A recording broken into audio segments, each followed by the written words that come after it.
Դիտում ենք ու հասկանում ենք, որ աշխարհը որքան էլ բացահայտենք, միևնույն է կա Փառահեղ մոլորակի բացահայտելու վրա տեղ, ենք ապրում։ չէ՞։ Անդադար կարող ենք զարմանալ ու, չգիտեմ, հմայվել այդ կահարդանքով։ Մենք շարժվենք առաջ, սիրելի լսադիտողներ, կրկին խոսելու ենք մարդ-բնություն կապի մասին, այս դեպքում հատկապես մարդու եւ կենդանական աշխարհի, որքան էլ այս ամենի մեջ անդադար պիտի գտնենք դրականը, բայց արյունտես, որ կան դրվագներ եւ իրավիճակներ, որոնք կարող են մարդու առողջական եւ առհասարակ կյանքի համար լինեն սպառնալիք որպես այդպիսին։ Կենդանիների հետ շփումը շատերի առօրյայի մաս է, սակայն քչերն են գիտակցում, որ կենդանիների հասցրած նույնիսկ աննշան քերծվածքը եւ կծոցը կարող են կյանքի համար դառնալ լուրջ սպառնալիք։ Կատաղության թեման է հիմնականում լինելու մեր հյուրի հետ, որ պիտի մանրամասն ձեզ ներկայացնենք, բայց իսկ մեր տաղավարում է արդեն Հայաստանի Հանրապետության առողջապահության նախարարության ինֆեկցիոն հիվանդությունների ազգային կենտրոնի բժիշկ համաճարակաբան Քրիստինե Լալայանը, բարի լույս։ Բարի լույս բոլորիդ, ողջունում եմ սիրելի հեռուստադիտողներին, ողջույն։ Մենք էլ ձեզ ենք ողջունում եւ խոսելու ենք այս կարևոր թեմայի մասին։ Երևի սկզբում հասկանանք ինչ է կատաղությունը։ Ինչ է կատաղությունը, այո։ Իսկապես շատ կարևոր թեմա է կանտրել, շատ արդիական, իր դերը չկորցնող թեմա է, շատ են հարցերը, թե բուժաշխատողների կողմից, թե մարդկանց կողմից իսկապես շատ են, ինչպես անել, ինչպես վարվել, ուր դիմել եւ այլն, այդ իրազեկության պակասը միգուցե կա։ Դրա համար արդիական, ինչպես իսկապես ասեցինք, սիրելով բնությունը, հոգ տանելով կենդանիների մասին, կերակրելով, սիրելով, բայց չմոռանանք նաև սեփական առողջության մասին, եթե հատկապես դրվագներ են տեղի ունենում։ Ինչ է կատաղությունը, հա, սուր վիրուսային զոոնոզ հիվանդություն է, որը բնորոշ է պոլիենցեֆալիտին, այսինքն կենտրոնական նյարդային համակարգին բնորոշ ախտանշաններով։ Վարակի աղբյուր են հանդիսանում շունը, կատուն, աղվեսները, կրծողները եւ այլ վայրի կենդանիներ, ինչպես նաեւ չղջիկները։ Իհարկե, այստեղ կարևոր դերը պատկանում է շներին, որով պայմանավորված է դեպքերի գրեթե 99%-ը։ Իսկ ինչպես է փոխանցվում մեխանիզմը, հա, դա մարդու անմիջական շփումն է վարակի աղբյուրի հետ։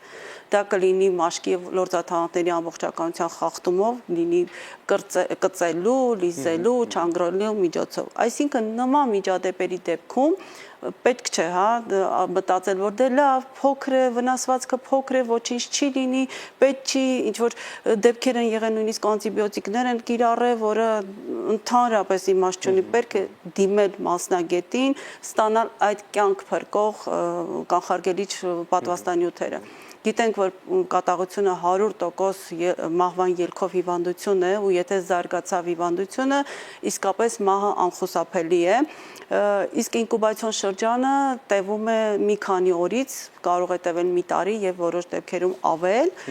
Միջինում ինքը 2-3 ամիս է տևում ինկուբացիոն շրջանը, կախված նրանից, թե որտեղ է եղել վնասվածքը, հա, եւ ինչքան հեռու կենտրոնական նյարդային համակարգից, հա, գլխուղեղից, այնքան մի քիչ ինկուբացիոն շրջանը երկարում է, այսինքն եթե ոտքի շրջանում է մի քիչ երկար։ Միջինում այսպես են, որպես ինֆորմացիա նաև ասեմ, որ միջինում 1-2 սանտիմետր է օրական վիրուսը նյարդաթելերով հասնում կենտրոնական նյարդային համակարգ, դրանից կախված է ինկուբացիոն շրջանը։ Այստեղ ուզում եմ ես շատ կարևորել այդ առաջնային բժշկական օգնությունը, եթե անգամ մի փոքր ուշանում դիմելը բժշկի երկար հոսող ջրի տակ օճառով առնվազն 15 րոպե քերծվածքի, ճանգռվածքի այդ կծածի մշակումն է, որը մեզ կապահովի մեխանիկական այդ թքի հեռացումը, որովհետև վիրուսը թքի միջոցով է կենթանուց վարակված փոխանցվում մեր օրգանիզմը։ Դրա համար շատ կարևոր է այդ առաջնային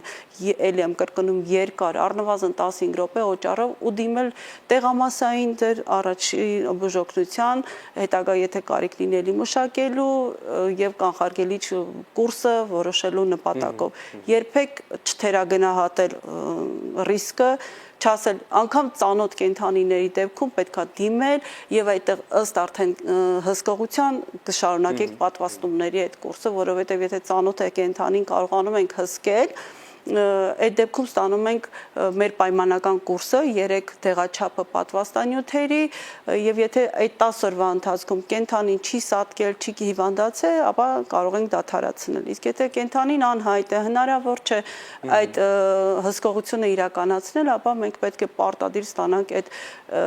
պատվաստանների ամբողջական 5 կուրսը, որպեսզի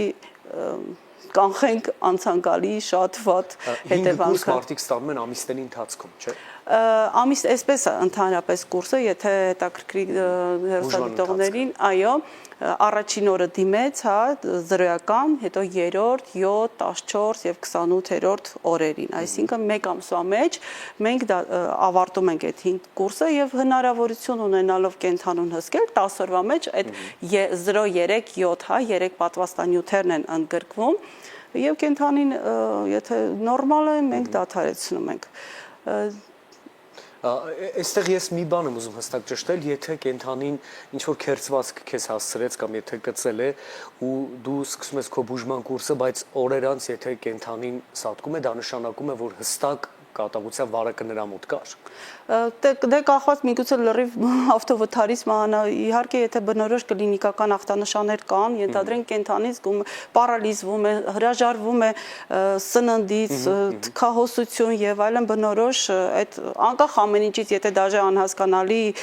սիտուացիան է, եթե ավտովթարից ավտոյի տակ չի ընկել, այսպես ասած, չի սատկել, ակնհայտ պետքա կուրսը շարունակել միանշանակ։ Նման դեպքերում ընդհանրապես նաև ուղարկում են վիրուսաբանական հետազոտության, գլխուղեղուն կենթանի հայտնաբերելու վիրուսի արկայությունը, բայց եթե կենթանու մոտ կլինիկական ախտանշաններ կան, անկախ վիրուսաբանական հետազոտության պատասխանից միևնույն է պատվաստանյութերի այդ բուժման կուրսը շարունակվում է անպայման։ Իսկ եթե անդրադառնանք ընտանի կենթանիներին, հա, շներից խոսեցինք, խոսքը գնում է թափառական շների մասին, դրսում գտնվող շների մասին, թե ընտանի կենթանիները եւս կարող են կատաղությամբ վարակվել եւ ինչպես է process-ը տեղի ունենում։ Իհարկե ընտանի կենթանիները եւս կարող են կատաղությամբ վարակվել, որպես կանոն ընտանի կենթանիները իրենց պահողները այդ պատվաստումները ապահովում են, որը միանշանակ է։ Տեսեք, դե որպես կանոն պետք է միանշանակ լինի, տարեկան առնվազն 1 անգամ այդ պատվաստումները պետք է օրացույցային անցնեն։ Եթե խնամակալը ունի այդ փաստագրվածը, անկախ ամեն ինչից պետք է դիմել մասնագետի, ինչու եմ ասում, նախ այդ պատվաստումների կուրսը հասկանալու համար ինչպես է իրականացրել կենթանու մոտ։ Տվյալ սիտուացիան գնահատվի, կծվածքը, քերծվածքը, չգիտեմ, հա, այդ սիտուացիան գնահատվի ու անկախ ամեն ինչից հաշվի առնելով այս հիվանդության լրջությունը, այն առումով, որ ինքը 100% մահացու հիվանդությունը, կարծում եմ հիմնականում որպես կանոն ինքը հակված է պատվաստումներ ստանալու։ Իհարկե յուրաքանչյուր սիտուացիան անհատական է շատ։ Միգուցե այստեղ նաև կարևոր է տվյալ անձը նախկինում երբևէ պատվաստումների այդ կանխարգելիչ բուժման կուրսը ստացել է, թե չէ։ Եթե անձը նախկինում երբևէ ստացել է պատվաստումների այդ ամբողջական 5 տեղաչափը եւ միջև 3 ամսվա մեջ վերջին պատվաստումից հաշված, հա, միջև 3 ամսվա մեջ եթե տեղի է ունեցել նորից ինչ որ դեպք, այդ դեպքում որևէ կանխարգելում չի իրականացվում։ Բայց եթե 3 ամսից անցել է ու ինքը էլի տեղի է ունեցել, այդ դեպքում արվում է ընդամենը 2 խթանիչ տեղաչափ, հա, 0 եւ 3-րդ օրերին կատարվում է եւ այդ դեպքում արդեն կարելի ասել խնդիր չենք ունենա նույնպես։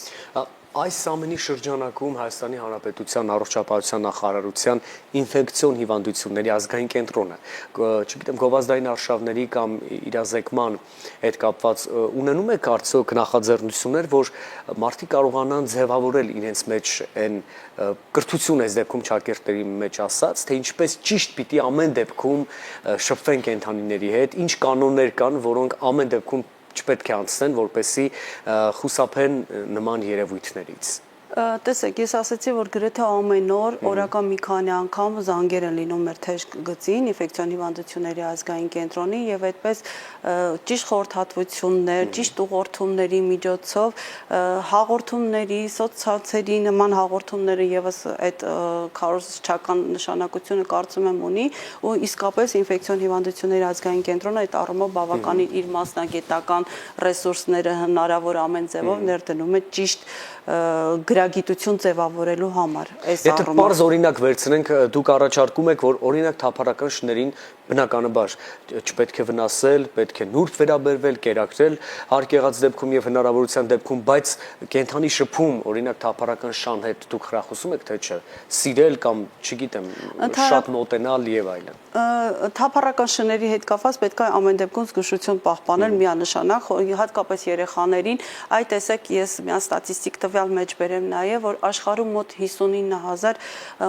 մահվան ելքալի, մահվան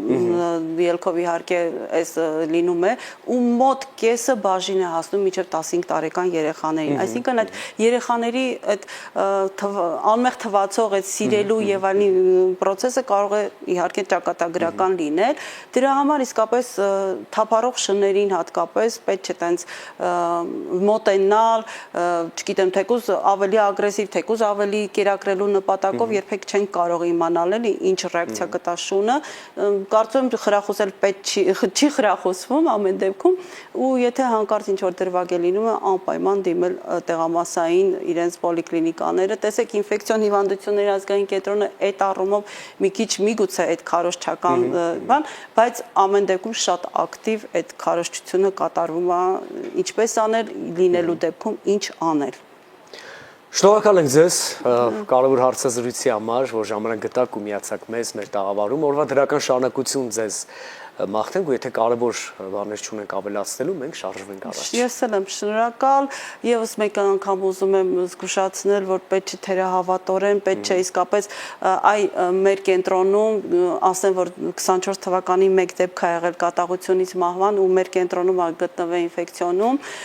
25 թվականի 2 դեպք ենք ունեցել եւս, որից մեկը եղել է հենց մեր կենտրոնում, ու այդ դեպքերում ուղղակի մարդիկ չեն դիմել բժշկական օգնության։ Այս շատ ուզում եմ կարևորել այդ փաստը, որ անգամ եթե իսկապես դիմեք ու մասնագետը ասի, որ չէ, կարիք չկա, հա, չգիտեմ ինչ սիտուացիա է եղել եւ մասնագետը կարող է ասել կարիք չկա, դիմեք,